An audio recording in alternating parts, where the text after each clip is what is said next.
for questions, followed by Senator Van Hollen. My apologies for stepping in out of line. Mr. Chairman, you're forgiven, okay? Thanks, Mike. Thanks for having the hearing. So this is the Budget Committee, and I've got a couple questions, one for Dr. Lewis and then for Dr. Becchetti.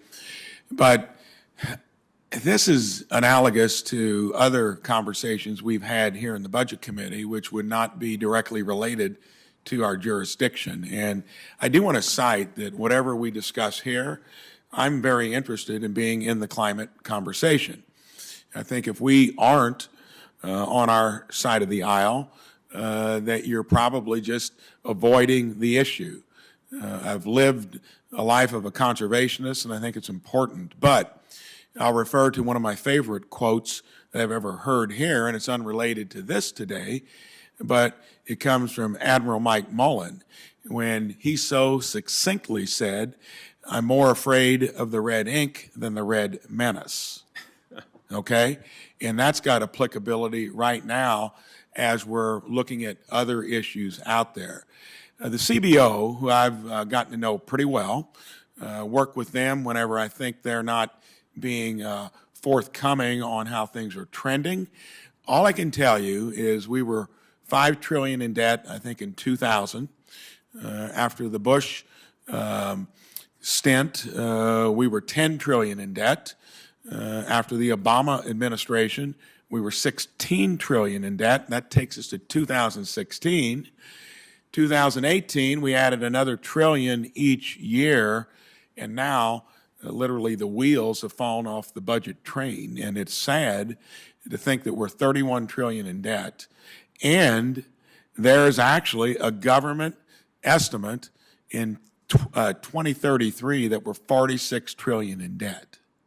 What I'm saying is, regardless of what we talk about here, we ought to say we're borrowing it from our kids and grandkids if we want to do anything on climate, we want to do anything on anything in this government, when each year we're borrowing now close to 30% of what we spend in an operating budget. Anybody could do that. No other entity operates that way. And I think that is going to be the big issue in the long run, because let's just say we do nail down something where we need to invest the money. We're going to have a balance sheet that's going to be increasingly difficult to do it. And if you're good at math, take 1% of 30 trillion, 300 billion, take 4% of 30 trillion, 1.2 trillion. That is what we're going to price in to the carrying cost of this dereliction of duty. We need to keep that in mind, and I do wish, Mr. Chairman, that we would probably get back to some budget mechanics, some type of regular order, so that the end result each year isn't a 4,100-page bill that gets dropped into our lap with 2 days to look at it, for the just 1/3 of what we spend each year that's even subject to a budget that we don't do. So my question now is on this subject, which I'm very interested in. We're doing good things in this country. I think we've set the example. The EU is, maybe Australia, maybe Japan. What sense does it make for us to do any of this, which does have an economic consequence, when China, India, most of the underdeveloped and undeveloped world is paying no attention to it?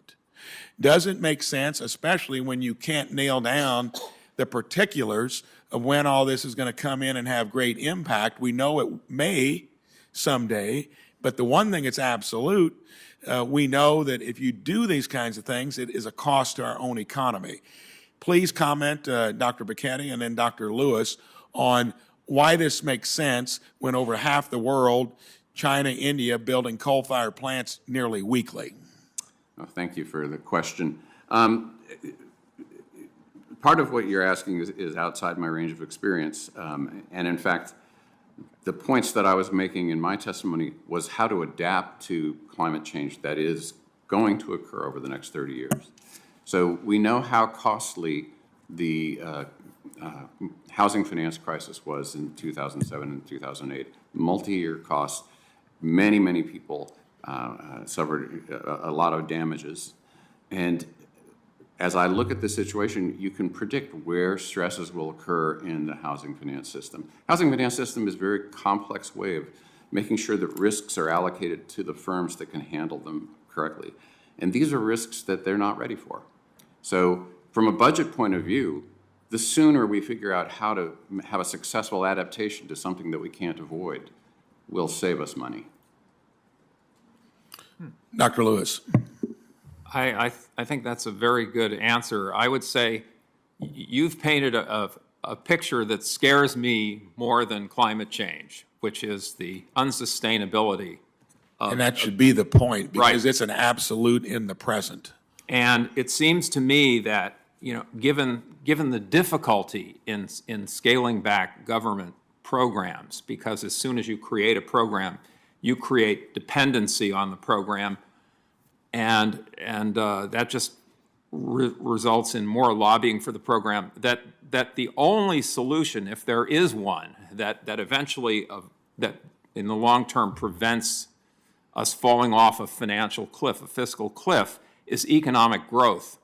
And so the government's top priority, domestic priority, I would suggest, is to encourage economic growth, sustained economic growth, by trying to find every conceivable impediment to enterprise there is and abolishing it, deregulating it, whatever has to be done. But you can't do that if your top priority is reducing emissions by attacking the fossil fuel industry. You can't combine those things. And I think it's a fool's hope that somehow, if we subsidize renewables enough, they'll become so competitive on their own that they will drive the economic engine of this country.